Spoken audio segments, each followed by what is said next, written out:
Sejak kebelakangan ini, kita sering dipaparkan mengenai berita berkaitan kebakaran yang melibatkan kenderaan. Lebih menyayat hati, terdapat pemandu dan penumpang yang terkorban akibat daripada insiden kebakaran ini. Hasil daripada siasatan yang telah dijalankan oleh Jabatan Bomba dan Penyelamat, antara punca utama kenderaan terbakar adalah daripada 3 penyebab iaitu kebocoran hos minyak, kerosakan peralatan kenderaan dan pendawaian yang menyebabkan litar pintas. Baru-baru ini, seorang pemandu dilaporkan rentung selepas kereta yang dipandunya dipercayai terbabas dan terbakar di Lebuhraya Gatri. Didapati kereta yang dipandu telah terbakar 100% dan mangsa disahkan meninggal dunia di tempat kejadian. Kes kebakaran membabitkan kereta ini bukan sahaja boleh berlaku disebabkan kemalangan, namun kereta terbakar secara tiba-tiba ketika memandu juga telah banyak dilaporkan. Antara insiden lain yang berlaku melibatkan seorang wanita beberapa bulan lalu di mana dia berdepan detik cemas apabila kereta yang dinaiki terbakar secara tiba-tiba. Kejadian yang berlaku di Kuala Perlis itu telah memusnahkan 95% kereta berkenaan tetapi tiada kemalangan jiwa dilaporkan. Jelas dilihat, peningkatan kes kebakaran kenderaan ini amat membimbangkan dan diibaratkan umpama mimpi ngeri buat semua pemilik kenderaan. Namun persoalannya, bagaimana cara untuk mengelak dari berlakunya kebakaran kenderaan dan apa yang perlu dilakukan apabila berdepan dengan situasi ini? Baik, itu sedikit laporan berkenaan dengan topik yang kita nak bawakan hari ini berkenaan dengan punca mengapa agaknya kebakaran kereta berlaku, dan hari ini kita bertuah sekali kerana kita bersama dengan dua tetamu kita di studio. Yang pertama di sebelah segi kita bersama dengan Puan Sazaimah Saiun dan merupakan seorang pemilik bengkel kereta dan juga mekanik juga, mekanik wanita. Apa khabar Puan Sazaimah? Alhamdulillah sihat. Alhamdulillah. Dan di sebelah sana kita bersama dengan yang setia PKPJB Tuan Azlimin Matno selaku pengarah bahagian penyiasatan kebakaran Jabatan Bomba dan Penyelamat Malaysia. Tuan, sihat Tuan? Alhamdulillah. Okey, baik. Kalau kita dengar daripada laporan tadi, dan kita pun pasti kalau dalam perjalanan pulang ke kampung ataupun mana-mana, kita pernah juga lihat kereta terbakar. Kita semua, kereta terbakar kan? Okey, tapi sekarang ni mungkin ramai dalam kalangan kita mungkin tertanya-tanya juga apa yang menyebabkan kereta terbakar tu. Kenapa? Masa kita lihat tu pastinya banyak persoalan. Oh, ni mesti sebab ada bahan yang menyebabkan yang berbahaya dalam kereta. Jadi mungkin sebagai permulaannya Tuan boleh kongsikan kebiasaannya di Malaysia lah. Apa yang menyebabkan kenderaan terbakar? Okey, terima kasih Puan. Kebakaran ni memang ke atas kenderaan ni banyak punca-punca yang boleh menyebabkan kebakaran. Pertamanya kalau kita lihat yang selalu terjadi adalah bila aksiden. Aksiden maka kebiasaannya kereta akan terbakarlah bila aksiden yang teruk. Selain daripada itu, bila kita buat penyelenggaraan ataupun kita buat pengesuaian kepada kenderaan kita, terutamanya dari segi yang menggunakan pakai electrical punya wiring, maka ada juga yang berlaku kebakaran kat situ. Selain daripada itu, kita pun tahu tiba-tiba di tengah jalan apa semua terbakar, and then kemungkinan unsur-unsur incendiary pun ada. So memang kita pun tidak tahulah apa sebabnya kebakaran itu disetting dibuat oleh orang yang berkenaan. Selain daripada itu, banyaklah perkara-perkara lain yang menyebabkan loose connection kepada peralatan-peralatan yang berkaitan dengan elektrik di kenderaan tersebut. Okey, secara amnya itulah antara punca-puncanya. Dan Puan Sazaimah, kalau kita dah tahu berkenaan dengan punca-puncanya, bagaimana kita sebagai pengguna jalan raya ataupun pemilik kenderaan itu ingin menitik beratkan soal-soal untuk kita tak nak berlaku pada diri kita sendiri? Okey, seperti yang Tuan cakap tadi, antaranya ialah wiring. So bila kita nak pasang aksesoris tambahan pada kenderaan kita, pastikan kita buat wiring sistem yang betul. Bukannya kalau kita perasan potong wire, letak masking tape, dah jalan. Tak boleh dah. Kita kena ada fuse, connector yang betul untuk mengelakkan orang kata ada spark current. So itu kalau kita nak pasang aksesoris tambahan kan. Sebab ni biasalah kadang-kadang tengok ni cantik lah boleh letak aksesoris, so kita letak. Ataupun yang keduanya bila kita tahu usia kereta kita dah berusia sikit, 10-15 tahun. Kenapa bila dah berusia sikit orang kata wiring ni daripada getah, daripada plastik, lama-lama dia jadi keras dan dia akan jadi retak. So bila ada retak, wire-wire ni boleh jadi touching each other dan menyebabkan spark. So sebagai owner kita boleh cakap bila kita pergi workshop tu minta ditengokkan, terutama bahagian wire yang dekat dengan bahan api, hos petrol, all this kind of thing. Baik. Dan antara puncanya tadi seperti yang Tuan katakan adalah alatan elektronik juga. Dan mungkin ramai dalam kalangan kita yang mungkin ada power bank kita letak dalam glove box ataupun lebih dipanggil sebagai dashboard, ataupun tempat kita nak letak charger tu, USB port tu kan. Jadi adakah ada cara yang sepatutnya kita letak benda-benda ni supaya tidak menyebabkan short circuit ke meletup ke dalam kereta kan? Antaranya saya mintalah, saya pun selalu praktiskan dengan some of kenalan. Bila kita charging handphone tu, selepas you stop the car, please pull out. Saya guilty of meninggalkan benda tu. Because you don't know bila ada breach of current, kita tak tahu. Sebab it's happen one of the friend terjadi. So saya cakap, you just plug out. Keluarkan. Contohnya sebab benda ni bila dia panas, sebab punca kebakaran dia mesti ada bahan, mesti ada orang kata oksigen dan juga orang kata trigger yang boleh menyebabkan dia terbakar. Contoh ada kertas, ada plastik, benda-benda macam tu. So we need to be alert. Kalau kita macam cik kata tadi letak dekat dashboard. Contohlah kalau kita cuba tengok dashboard kita cek. Kertas ada? Ada. Pasti ada banyak. Bulu mata pun ada. Power bank ada kat situ. Sometimes mungkin orang yang isap vape ada dekat situ. So benda-benda ni pencetus dah ada, lepas tu bahan ada, oksigen ada. Dia boleh menyebabkan. Macam Tuan cakap tu dia accident. Mungkin disebabkan impact daripada tu boleh menyebabkan.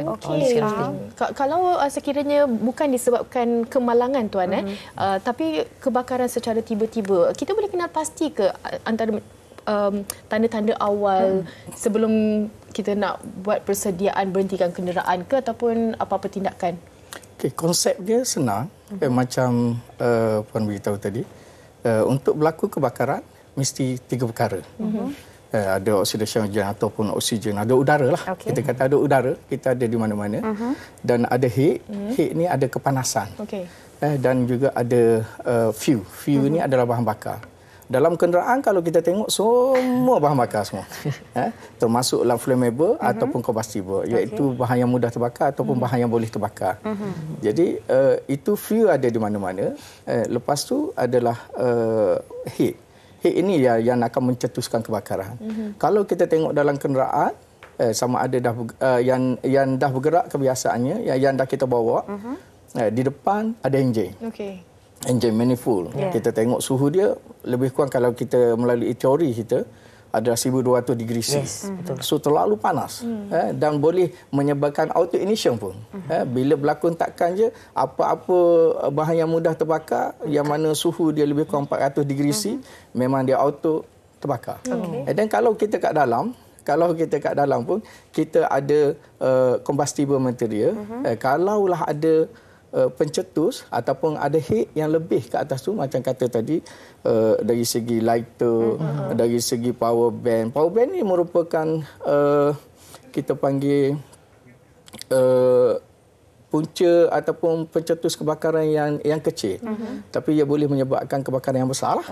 Sebab bila berlaku dicetuskan kebakaran dan kita dah ada heat dekat dalam tu, kita dah ada fuel kat dalam tu, bahan yang boleh terbakar, maka kebakaran akan tercetus.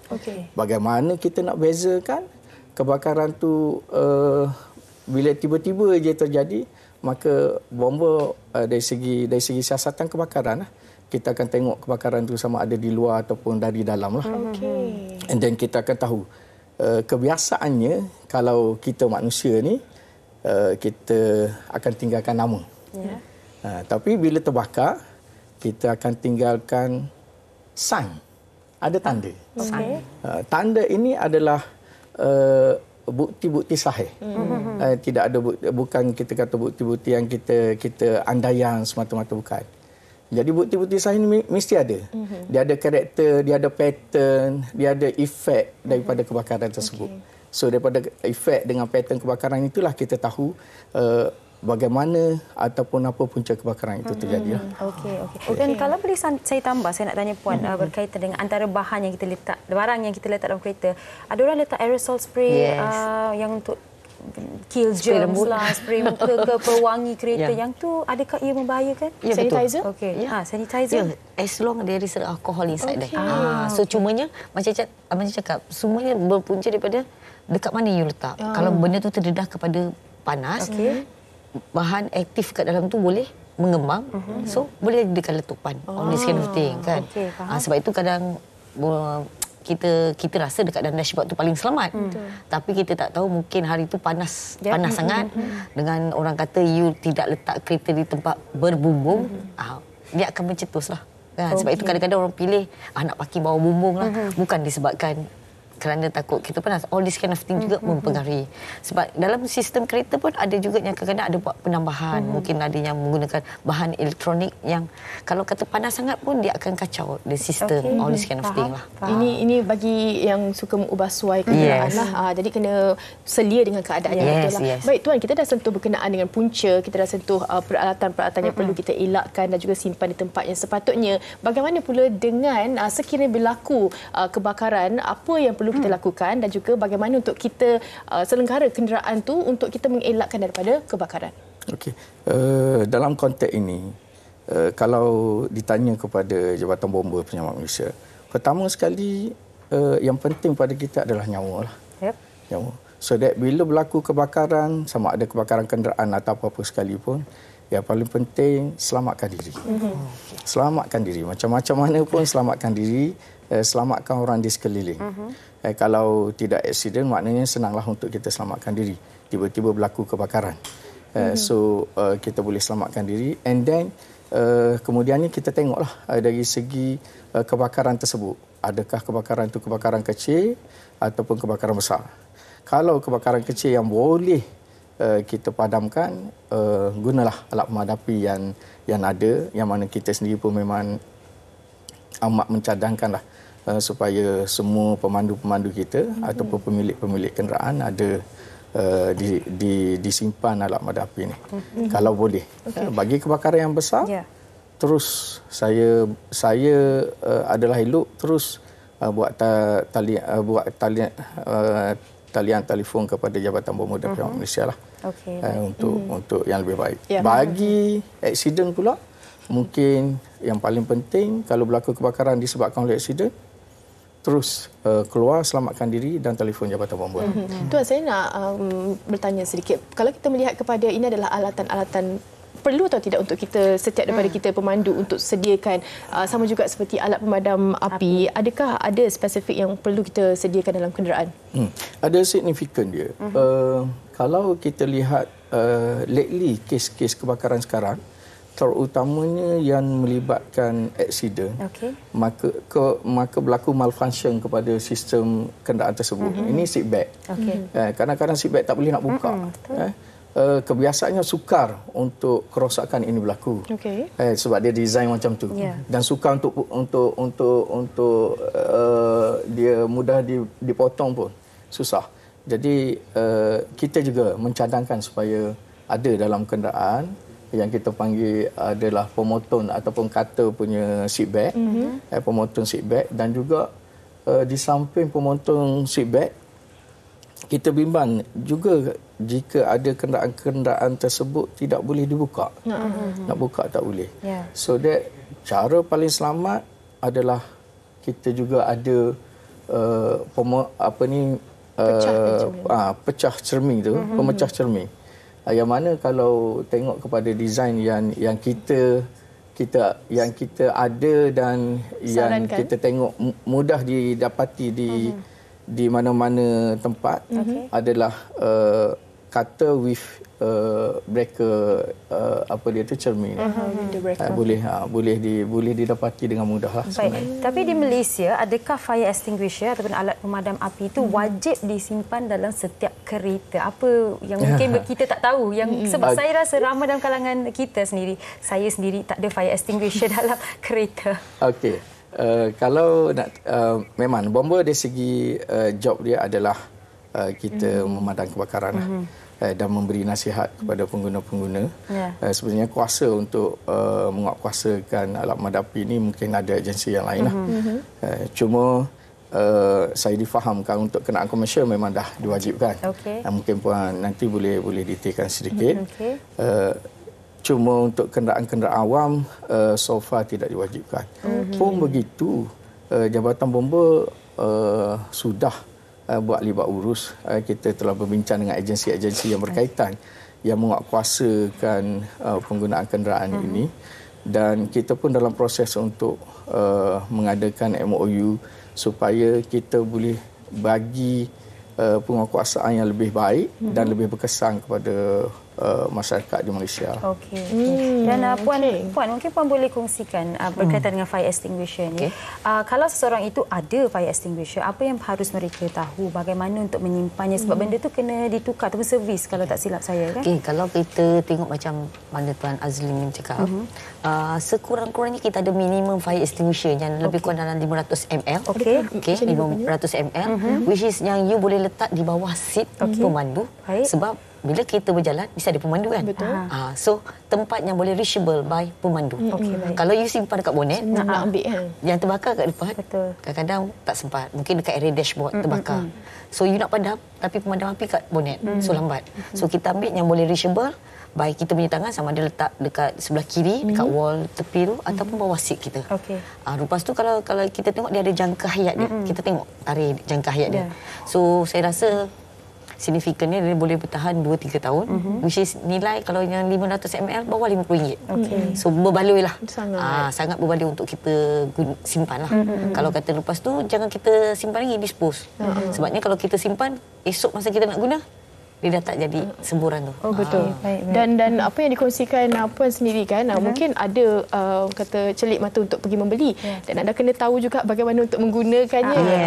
Mungkin boleh secara ringkas, bagaimana untuk mereka dapatkan kata peraturan ataupun cara gunanya, Puan? Actually, mana-mana pun kita panggil Standard Operation Procedure, SOP. Dekat belakang tu ada tulis, ada tunjuk. Dia macam kita punya cara penggunaannya. Tapi yang paling senang, kita shake dan terus pergi kepada punca. Sebab macam Tuan cakap tadi, 3 bahan. So kalau oksigen kita dapat tutup, pembakaran tu dapat dikurangkan. Dan Tuan, kalau dalam situasi kereta dah terbakar, fire extinguisher kat dalam kereta, tapi saya kat luar ni, kereta dah terbakar, saya nak simbah air, boleh ke? Dalam konteks untuk orang awam, kita tak galakkan. Disebabkan jangan tengok bomba buat kerja. Sebab bomba bila dia buat kerja, dia pakai protection yang lengkap. Sebab kadang-kadang bila kita pakai air dengan pressure yang tak kuat sebab kita simbah, ya kan? Air itu sendiri boleh sebenarnya membentuk ejen pengoksidaan. Air itu sendiri boleh menyebabkan kebakaran lebih besar. So kita cadangkan supaya tidak menggunakan air. Yang paling pentingnya adalah selamatkan diri.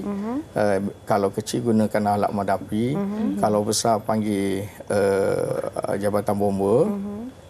Dan kalau ada tersempit yang perlu kita selamatkan, mungkin kita boleh pakaikan kain yang basah dan sebagaimana, supaya kita tidak terlalu force kebakaran tu daripada padam. Kalau kita force, dia boleh menyebabkan kebakaran itu lagi besar. Jadi walaupun tahap kebakaran itu kecil, disarankan jangan simbah air, jangan gunakan air lah. Tapi Tuan nak tahu juga, dalam keadaan kita, kalau sekiranya kereta kita terbakar, lepas tu kita dalam keadaan panik, kereta dah banyak ni, api dah marak dah ni, kita sempat selamatkan diri kita keluar. Sementara nak tunggu pihak bomba datang membantu, apa yang boleh kita lakukan? Adakah kita kena jauh daripada kereta ataupun apa yang sepatutnya kita lakukan? Betul, saya setuju dengan Cik tadi. bila berlaku kebakaran memang pertamalah selamatkan diri. Memang untuk bomba sampai ke tempat kebakaran tersebut akan ambil masa. Sebab bomba tidak ada dalam 1 kilo ada bomba, 1 kilo distance ada bomba, tak ada. So kita akan ambil masa. So dalam tempoh yang akan ambil masa itu akan ada perasaan tak tahu nak buat apa. So langkah yang selamat pertamanya ambil distance yang lagi distance yang jauh. Sebab kita bimbang bila kebakaran berlaku ada bahan-bahan yang mudah terbakar yang leakage. Kita kena ingat bahawa bahan-bahan mudah terbakar yang leakage ini, yang bocor ini, dia adalah flammable, dia adalah smoldering material. Yang mana bahan itu boleh merebak secara bawah, secara ikut macam bergerak kan? Dia boleh bergerak dan akan menyebabkan kemungkinan kalau sampai ke tempat kita menyebabkan kebakaran tempat kita. Dah ada kes macam ni, ada pemandu lori yang mana yang hisap rokok jaraknya lebih kurang 3 kilo pun.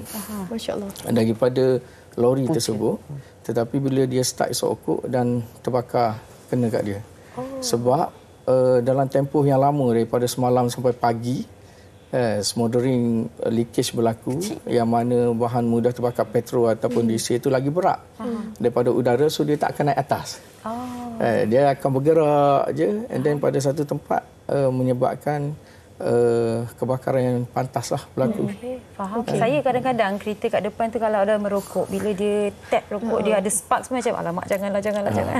Di dalam ni kita takut tau. Betul. Dan mungkin Puan boleh kongsikan bagi mereka yang selalu servis kereta dan yang selalu servis kereta pun kereta mereka sebenarnya ada kebolehan untuk bakar kan, terbakar, dan ada yang tak servis kereta langsung pun lebihlah banyak kan kebolehan untuk kereta mereka terbakar. Jadi apa yang mereka harus tahu yang tak servis kereta lama ni dan yang dah servis kereta tapi nak memastikanlah semuanya betul, pendawaian dan segalanya betul. Sebab macam sebagai pengguna lah, sebab dia ada dua person yang involved dalam bila you dengan kereta. You as pengguna, you must know condition of you punya kereta dalam keadaan sihat untuk you drive. Kalau kata dia cakap sebagai contoh, kita boleh tahu macam bahan-bahan dalam kereta seperti alternator. Dekat situ pun ada penghasilan orang kata elektrik. So bila dapat mungkin pergi servis tu, dah boleh suruh mekanik, boleh checkkan alternator condition, all this kind of thing. Tapi untuk workshop pula, dia memang dah ada senarai. Sekurang-kurangnya ada lebih kurang 25 check ke 40 check yang dia kena check. Condition. Kalau bateri, dekat terminal bateri, dia kena tengok longgar ke tak longgar, all this kind of thing. Itu untuk mekanik. Tapi sebagai seorang pengguna, kalau you was-was, buka bonnet sekejap, tengok. Sebabnya kalau contoh, kalau you perasan dekat bateri terminal pun dia ada cover yang merah hitam tu kan, dekat bateri terminal. Kalau tak ada, dia boleh juga secara langsung kemungkinan lah kalau dia boleh touching kat bonet kereta you dan akan impactkan spark dekat situ. Apa macam you cakap tadi, orang hisap rokok kan, it's happen to be so, ya Allah, baik saya langgar ke macam mana? Sebab kita tak tahu kenderaan kita. Mungkin kita dah 15 tahun dekat bahagian hose fuel tu dah ada crack, kan? Mungkin macam Tuan cakap tadi, a small cracking. Tiba-tiba datang pula orang buang, pam. Jadi kita takut lah. Jadi gayat lepas ni. Bagi mereka yang menonton sekarang ini, kalau ahli keluarga anda merokok, suruhlah mereka jangan buat sebegini. Ataupun berhenti kat tepi hisap rokok dulu. Kan? Don't throw benda-benda macam ni kan. Membahayakan ataupun orang lain. supaya macam tadi Tuan cakap, exhaust sendiri dekat kita panggil manifold kan. Dekat manifold dia boleh pergi suhu 1200 hingga 1600. Bermaksud exhaust dalam keadaan merah. Katalah ada you langgar plastik. Contoh kita tak tahu you bawa kereta langgar plastik, dia boleh mencetuskan kebakaran. Sebab itu kita bawa kereta, kita terbakar. Kereta itu tak lama, mungkin kereta baru pun boleh happen. Sebab itu kadang-kadang, tapi nak elak tu kita kena tengoklah kan. Benda-benda macam tu. Material kat jalan tu pun kadang-kadang mempengaruhi. Kadang-kadang kita tak sedar punca-punca yang kecil kita sebenarnya tak boleh fikir. Kalau saya boleh tambah sikit. Sebenarnya kalau kita pengguna yang bijak, berkait dengan kenderaan kebakaran, yang paling penting sekali, kebakaran ni susah nak berlaku. Kecuali kita override ataupun kita lepaskan halangan berkait dengan heat. Okay. Biasanya kebakaran udara ada di mana-mana. Fuel ada di mana-mana. Sepatutnya tak berlaku. Tetapi heat ini jahat sikit. Heat ini dia jahat. Dia akan menyebabkan, dia override all those things, menyebabkan kebakaran itu akan berlaku. So sebagai pengguna kenderaan, kita kalau ambil tahu sedikit berkait dengan kat mana head source kat mana kita panggil sumber nyalaan ataupun sumber yang boleh mencetuskan heat dalam kenderaan tersebut. Contohnya kalau saya kata depan kenderaan, kita tahu manifold, kita tahu dekat bateri, bila loose connection, dia akan menyebabkan panas, berlaku rintangan. Dalam arus DC atau AC akan berlaku rintangan, maka berlakulah kepanasan. Kepanasan ini akan menyebabkan kebakaran berlaku. Kalau leakage saja, contohlah saya ambil contoh, leakage saja kita tak jalan pun kenderaan, tak ada hal lah leakage ya. Tapi bila ada heat ini akan menyebabkan kebakaran itu berlaku. Kalau kat dalam, kita tengok wiring. Wiring berlaku kat mana-mana. Kita tengok dekat kita sambung tu. Bila sambung tak betul, maka berlakulah rintangan. Rintangan tu menyebabkan heat berlakulah. Kita tahu kat situ. Kita tengok dekat kita pakai low voltage, kita pakai handphone, kita pakai power bank. Itu semua adalah low voltage yang boleh menyebabkan kebakaran. Itu adalah heat source. Jadi pengguna tahu benda ni, and then dia tahu macam mana nak cater, macam mana nak handle. So dia avoid that heat source ni, so that insyaAllah kita selamat. Saya rasa macam tu. Maksudnya perlu ambil tahulah. Saya rasa Sugi dan saya selepas ni boleh menuntut dengan Puan Zaimah lah. Okey, saya kira itu antara nasihat daripada Tuan Azlimin sendiri. Puan Zaimah, di hujung perbincangan kita ni mungkin ada nasihat ataupun penekanan apa yang perlu dititik beratkan pemandu sendiri untuk kita sama-sama boleh mengelakkan secara langsung kebakaran kereta ni. Okey. Pada pandang saya lah ya, kalau boleh sebagai pengguna sendiri, kita mesti ada macam Tuan cakap tu, assessment of your punya kenderaan sendiri, di mana punca-punca. Dan kedua, kita ambil one step. Make sure dalam kereta ada fire extinguisher. Itu yang paling penting. Minimum. Dah sedar ni. Dah sedar. Sebabnya, if we talk without the action, nothing will be happen. Betul. So, kita kena start dengan diri kita dulu. Then, bila benda tu bagus, kita start dengan orang terdekat dengan kita. That is how we jaga community. Kalau tidak, kalau kita fikir kita saja pun tak guna juga. Betul. So kalau kita pun nampak mungkin dekat tempat lain ada kebakaran yang boleh kita bantu. Why not? Kan? Sebab nilai nyawa tu lebih mahal, macam Puan cakap tadi, apa-apa jadi selamatkan dulu. Ya, betul. Okey, baik. Jadi kenderaan tu bukan sekadar kita menggunanya, tapi kita juga harus ambil tahu seperti yang Puan katakan, kita assess kereta kita ataupun motosikal, bas, apa-apa yang anda adalah bersama dengan anda. Terima kasih kita nak ucapkan kepada Puan Zaimah Saiun dan juga kepada Tuan Azlimin Madno yang bersama dengan kita berkongsikan berkenaan dengan topik kita hari ini. Saya kira topik memang nampak ringkas, tapi sebenarnya ilmu yang kita perlu. Kita kadang-kadang wanita lah, bukan semua, tapi segelintir termasuk saya. Kadang-kadang kita dah terlambat, kita start engine tu, buka-buka aircon nak terus je kan. Mungkin lepas ni kita lebih berjaga-jaga lah, kena pasti sedikit lah apa sebenarnya fungsi-fungsi yang terdapat dalam kenderaan kita tu. Esok saya cek dengan awak sama ada awak bertukar tak rutin awak tu. Okey, apa pun kami berharap apa jua yang dikongsikan memberikan anda manfaat dan buatlah pembacaan yang lebih supaya anda sedia tahu apa yang harus dilakukan.